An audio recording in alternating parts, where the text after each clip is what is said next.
Good morning, everyone, and thank you for joining me. We're starting the portion of Vayigash, and our discussion would be based on the first talk that's recorded in the book Selections from Likutei Sichos and the portion of Vayigash.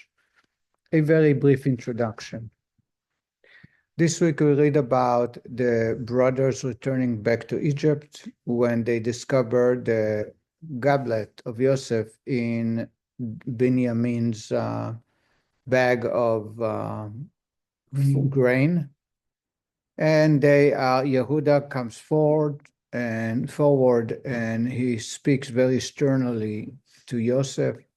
Yosef cannot hold back. He asks for all the Egyptians to leave the room. He burst in tears and he reveals himself. They did not, they were shocked. He proved to them that he is their brother, and it sends them back to Israel, to a land of Canaan, to return back with Yaakov, the wives, the children, the possession, because according to the dreams, there are 5 more years of famine.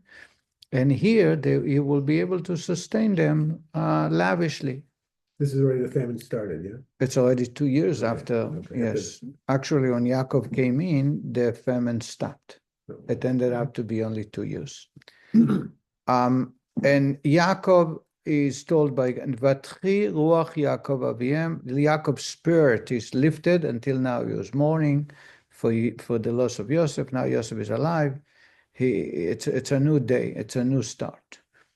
And God comes to him and says, don't worry, I'll come down with you and I'll come return you back. So one day you'll return. He didn't give him a date, but we know it took about many, many years. It took over 100 years.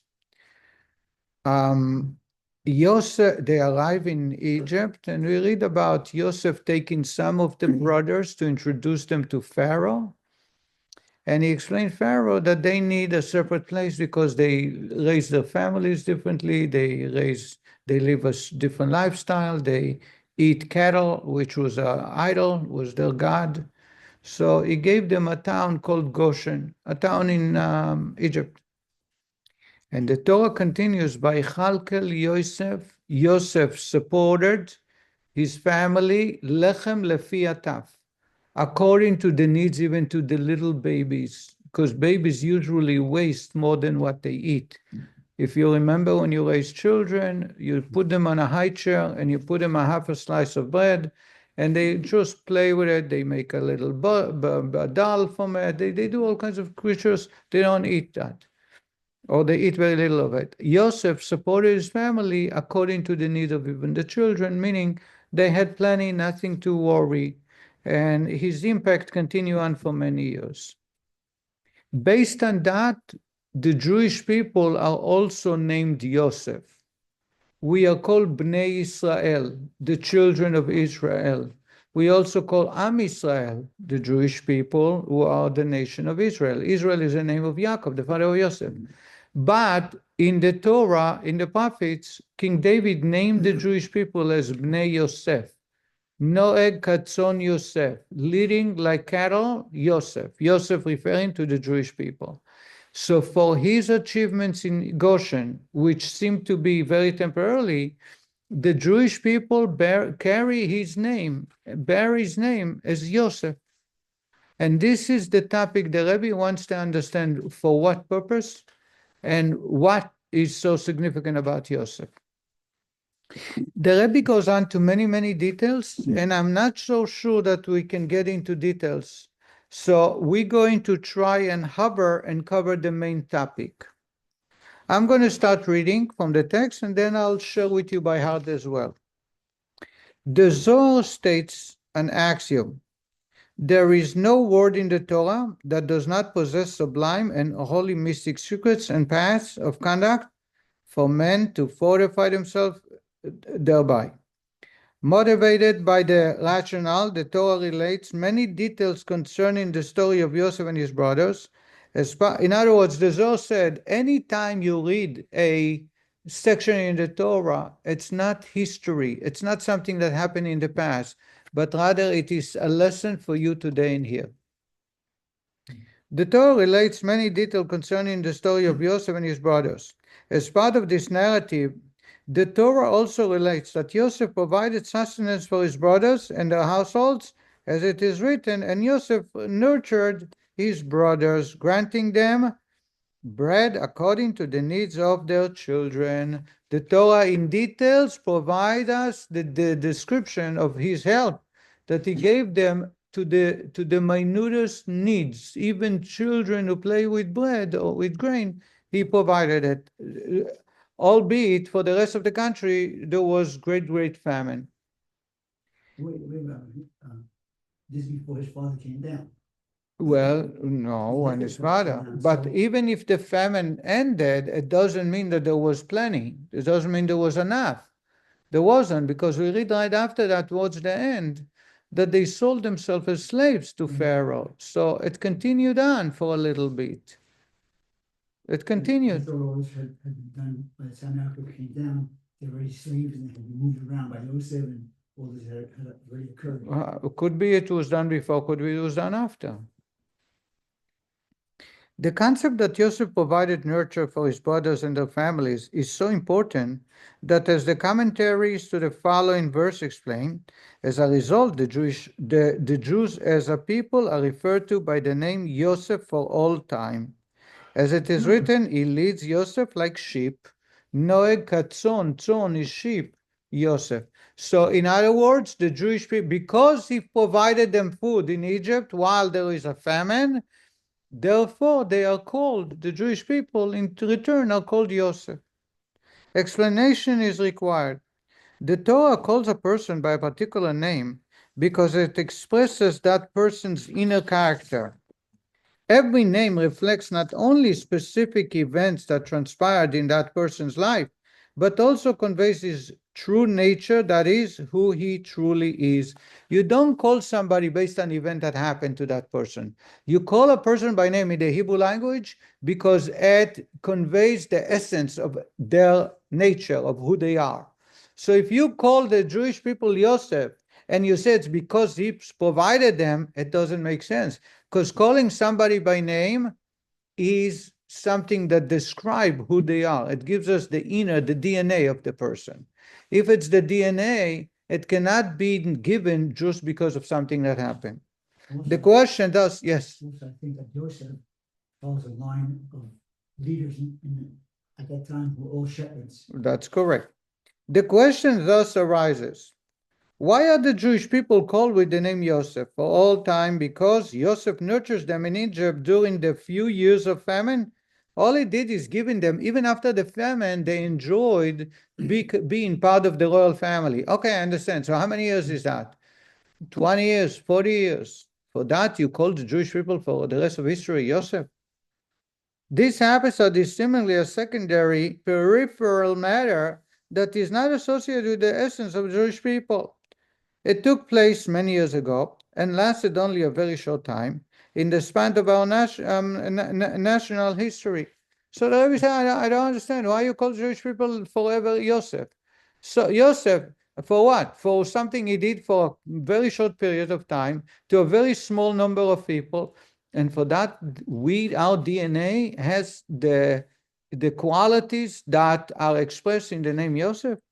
Moreover, even if one will find an explanation that Yosef nurturing his brothers during the time of famine is associated with the true nature of the Jewish people, and therefore, and furthermore, associated with them for all the time, there is still a conceptual difficulty.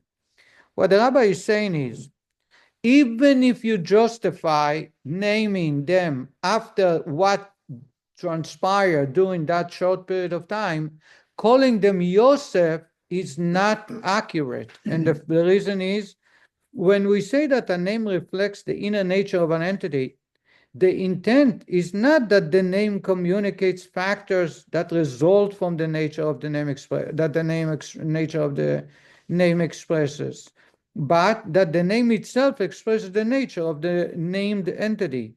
This does not seem to apply with regards to the name Yosef. For although Yosef sustained the Jewish people, he was not their sustenance. He gave them sustenance. Therefore, Even if one were to say that this sustenance is associated with the inner nature of Jewish people, it is not appropriate to call the Jews Yosef, when only the sustenance came by Yosef, but was not itself Yosef. The Rebbe says, I don't understand. You call name in Hebrew is the DNA that expresses the person. You call it after what?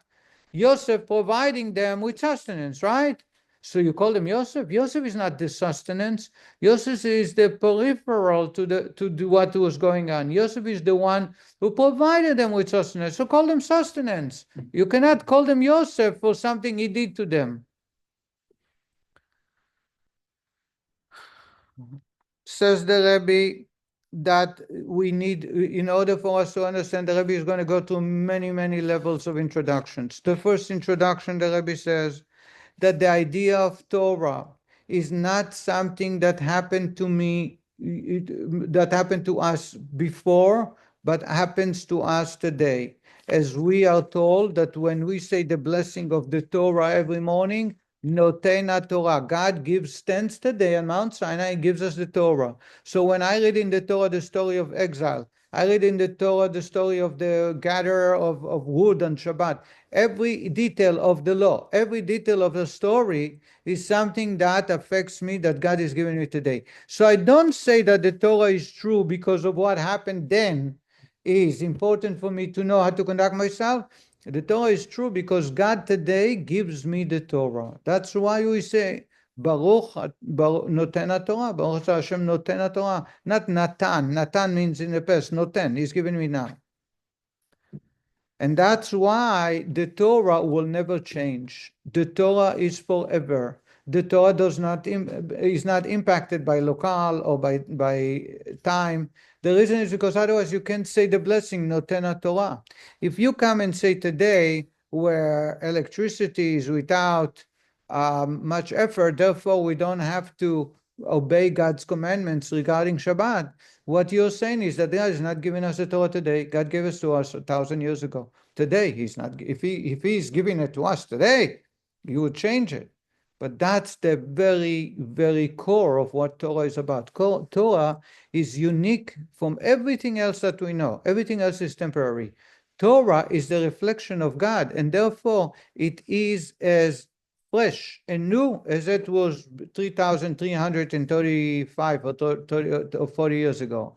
In other words, again, if someone comes and says that in today's world some of the commandments are not applying, what they are saying is that the Torah is dead. It's a book that was given 1,000 years ago, and therefore not all of it is applicable. We as Jews, when we say the blessing every morning before we start studying Torah, we say Notena Torah, is giving us the Torah. Therefore, every aspect, every iota, every letter, every command, and including all the stories, are given to us by God today for here. Did I make myself clear? This is very crucial. Says the Rebbe, one of the main characters of Yosef is, as reflected in Tanya, is that Yosef was unique, and because he's the teacher of it, it must be that he was trusted by God to give us the power to follow, which is to not turn back and revenge or punish someone for hurting us. Yosef, when they sold him as a slave, they were extremely cruel to him. They have caused him so much pain and suffering, and yet not only there was no room for him to forgive, but he also didn't see it as a negative behavior. He saw it as positive. Elokim chashava letova. God was planning it for positive. It is very difficult how a human being with a heart can not harbor hard feeling towards someone acting in such a way. The only way it is because of that story in the Torah. Yosef is infusing us with the ability to turn to somebody and say, you don't give the other cheek, God forbid. That's not Jewish way, and totally unacceptable. But you turn to a person when they are remorseful and you say there is no need for forgiveness because it's nothing, I am sure that everything was by God and therefore was the right thing. And because the story, the first one to express this kind of conduct was Yosef, therefore he's the one who is granted with the ability to infuse us with this kind of behavior. Now that we understand that, we can go into another medrash, and that medrash will help us understand the uniqueness of Yosef. The Rebbe goes on to say that there is a medrash that tells us that not only we learn from Yosef how to conduct ourselves, but that's Medrash Rabbah, but we turn to God and we ask God to conduct himself like Yosef. Again, until now, the way you understood Yosef's inspiration or Yosef's infusion of a new kind of behavior applies to a fellow Jewish person. We learn from Yosef how not to take revenge, how not to get offended, how to interpret difficult, painful experiences in a positive way. Comes the Medrash and says, no, we turn to God. And we say to God, we want you to conduct yourself towards us, just like Yosef did. Here it is. Page 566. Further explanation to the above can be gained by prefacing the interpretation of the Medrash and the verse, he leads Yosef like sheep. Not only is the intent of the verse that God leads the Jewish people who are called Yosef, but also that God should relate to the Jewish people in the manner exemplified by Yosef. To quote the Medrash, and the Rabbi is going to quote the Medrash. Again, I'm making it, I'm trying to clarify and sharpen the idea. Until now, we understand that Yosef teaches us how to conduct ourselves vis-a-vis someone who is hurting us. Now the Medrash goes on and says, you know why the Jewish people are called Yosef? Because we turn to God and he say, treat us just like Yosef treated us. Yosef assembled grain from the years of plenty for the years of famine. So too God collect our deeds for us from life of this world to the life of the world to come. So that's the first comparison to Yosef. Yosef knew about the 7 years of plenty to save for the years of famine. We turn to God and says also, save for us everything we do here for the world to come. Just as Yosef sustained each person according to his deeds, as it is written, and Yosef sustained his father and his brothers, lechem lefi ataf, everyone according to their needs, so too sustain us according to our deeds. We turn to God and he says, give us according to our deeds here in the world. And number 3, Rabbi Menachem said in the name of Rabbi Avin, just as Yosef acted generously with his brothers, although they acted wrongly towards him, so too, although we have acted wrongly towards you, act generously towards us. The Rebbe is going to ask 5 questions. So let's just summarize. This is Medrash, not the Rebbe. The Medrash says, Ali, are you paying attention? The Medrash says that Yosef is an inspiration for us to ask God for 3 things. The first is, just like Yosef gathered from the years of plenty to the years of famine, so to gather all our good deeds in this world and bring it to us to the world to come. In other words, reward us in the world to come. Second one, just like Yosef gave each one according to their needs. For children, he gave them soft bread. For older people, gluten-free. Each one got exactly what they need. There was no limitations. You don't eat what's available on the shelf, but you eat what you want.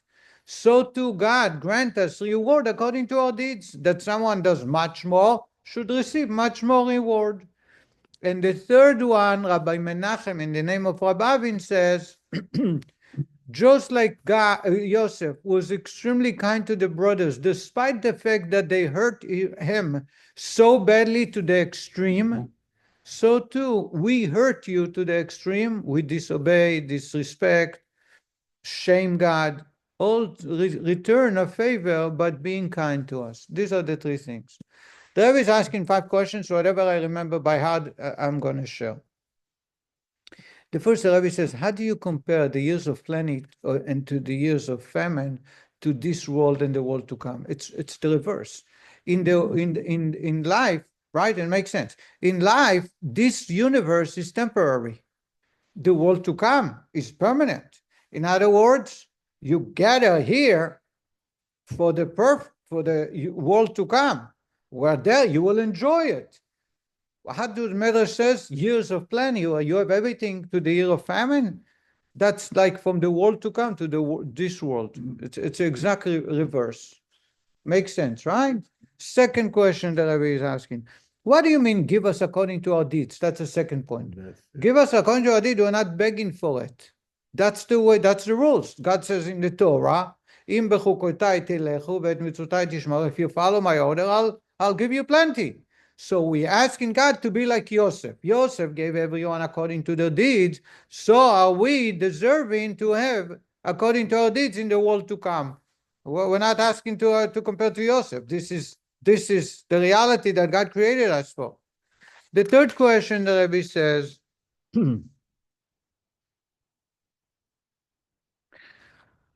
we tell God to go give us, even though we offended him, even though we offended God. The Rebbe is asking another question. Another question the Rebbe is asking. The second time you're asking that everyone should get according to their deeds in the world to come, right? You remember that? Like Yosef provides sustenance to everyone according to the needs. To the needs. Yosef gave each one according to their needs. So too provide us according to our deeds.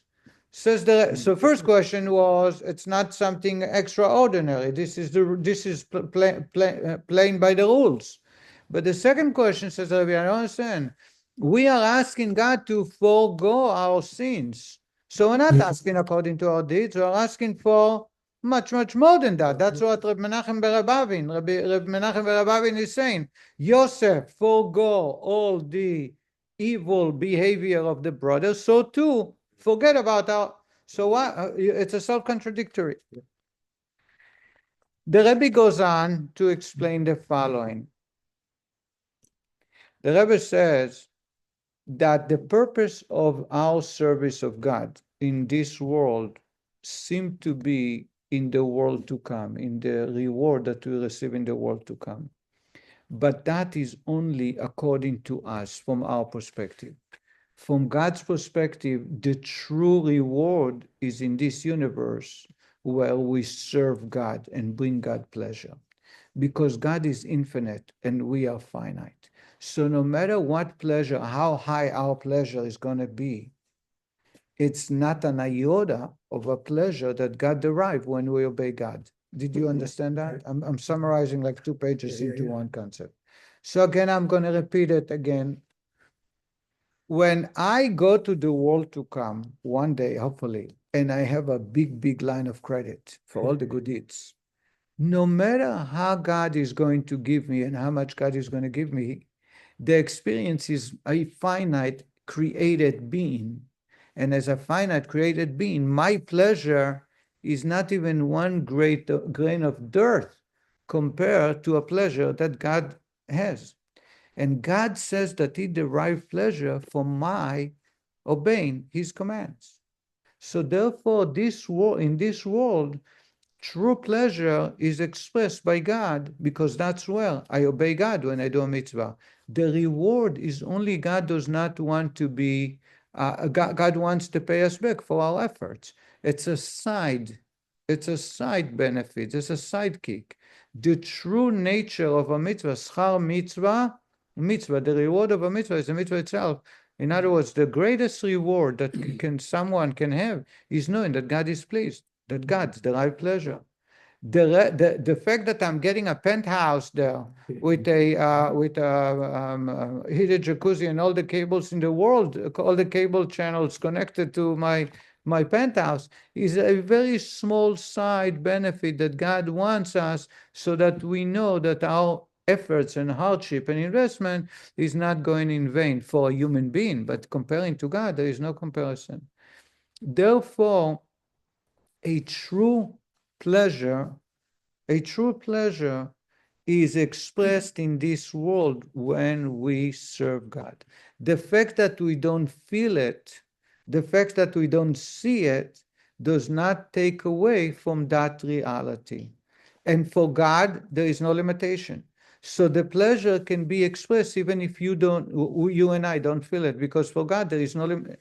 If there is no limitation, it doesn't mean that, for me, if I don't express pleasure, it means I have no pleasure.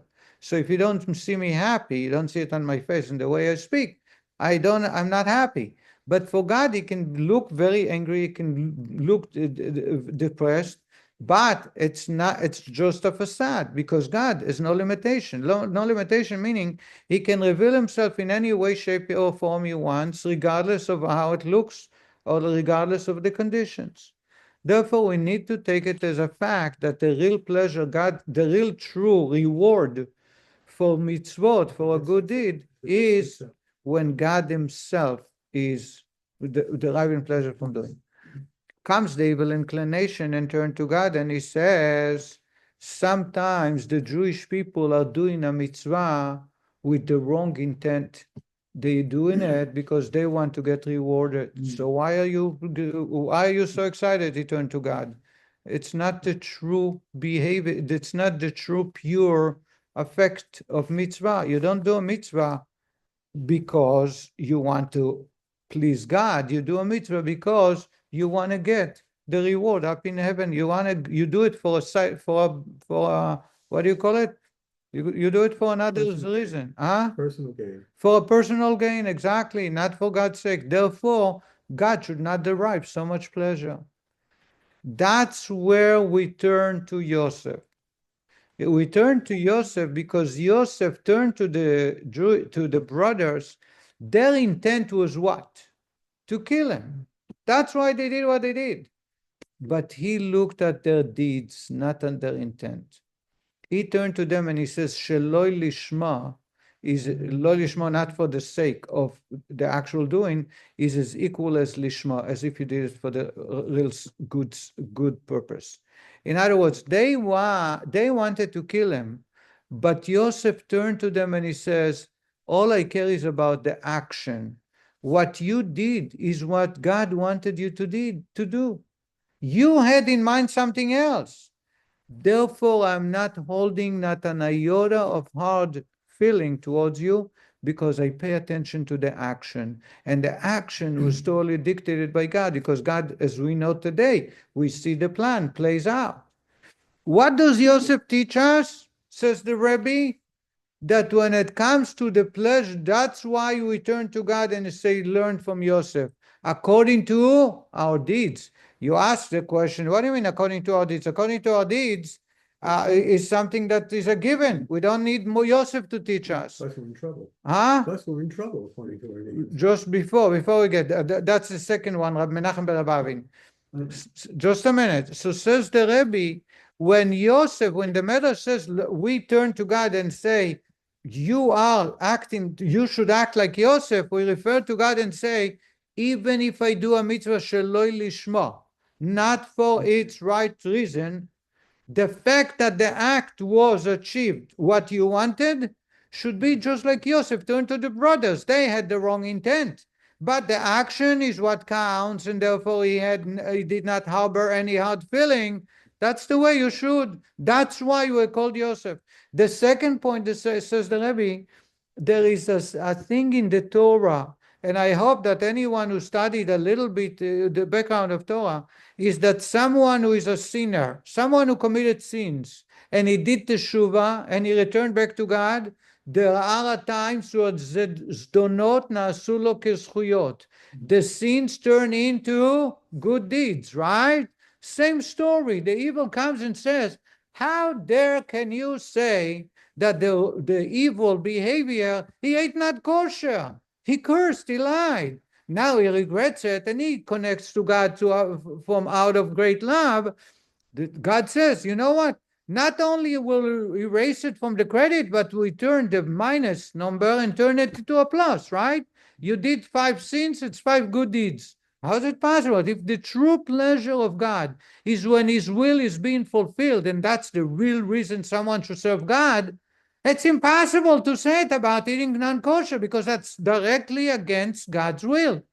Do you understand the question? I understand the answer. Too. He He shows up in millions. Do you understand the question?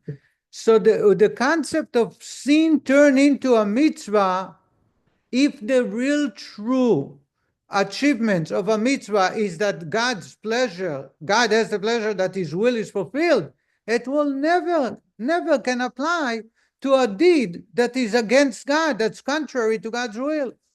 That's when we turn to God and we say, be like Yosef. Yosef, he says to them, you act, not just you thinking, you are acting against me. They threw him into a pit. They were about to slaughter him. And instead they slaughtered a goat and dipped in his colorful coat into the blood. In other words, even their acts, he said to them, I am not harboring any hard feeling. You know why? Because it led to God's plan. It led to the outcome where I saved the entire universe. I save our family and bringing them to Egypt as part of the royal family. Therefore, we turn to God and says, when I sinned and then I regret and I say, God, please forgive me. I really love you. And I was in a moment of not thinking properly. God says, we're going to turn it back and make it a good deed. You know why? Just like Yosef. He says, Elokim chashava letova. Your intent and your action was positive. There is no need for forgiveness because it's a positive act. You did what God wanted. You obeyed God's commands. So when I sin, it's inappropriate. It causes God grief. But when I turn back to God and I do teshuvah, and I do it out of great love and passion to God, God says, you know what, I love you so much and I appreciate you coming back to me. I'm going to take all the energy and all the deeds that were sin and turn them into positive. The only reason you can do it is because Yosef acted in that way towards his brothers. So far, so good. And the Rebbe goes on to many other concepts. Says the Rebbe that these are the 3 things that we learned from Yosef. In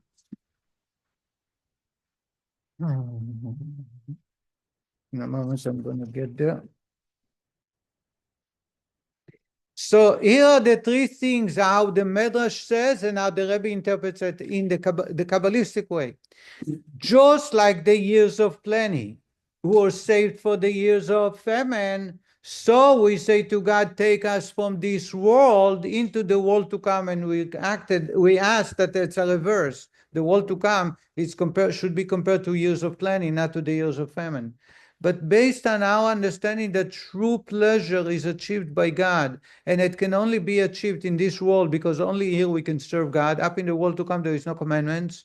Now we can understand. We turn to God and says, assist us, just like Yosef, be like Yosef.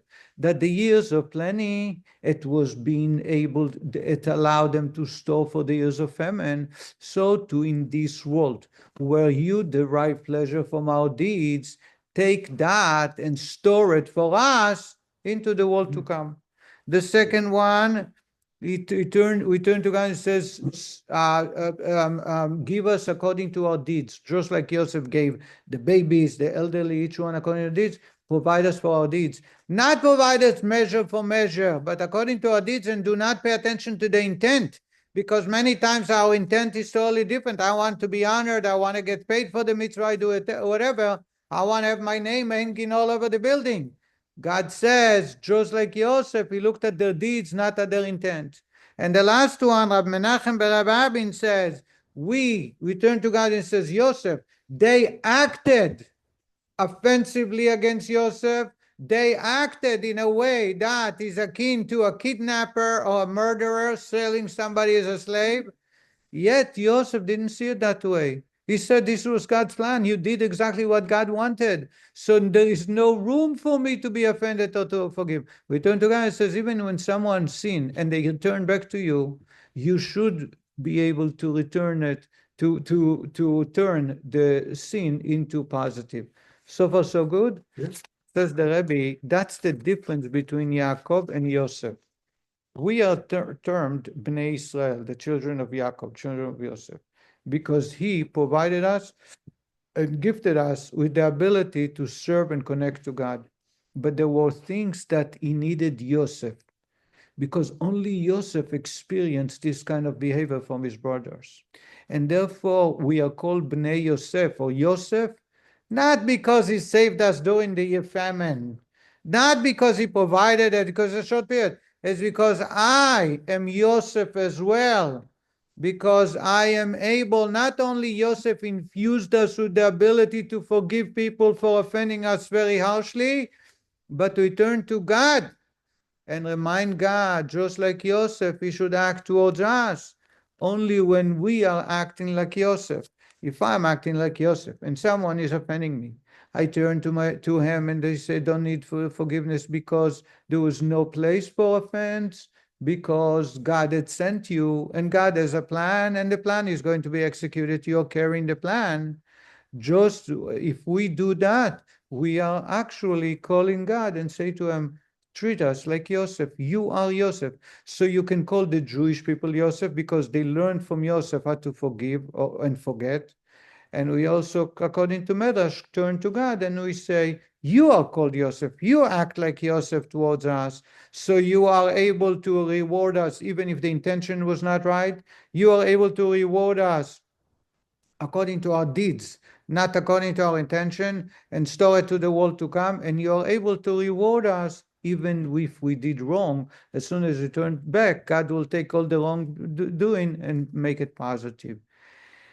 And this is the lesson we can learn from this week's portion, that the Jewish people are called Yosef based on Yosef's sustenance of the Jewish people in Egypt.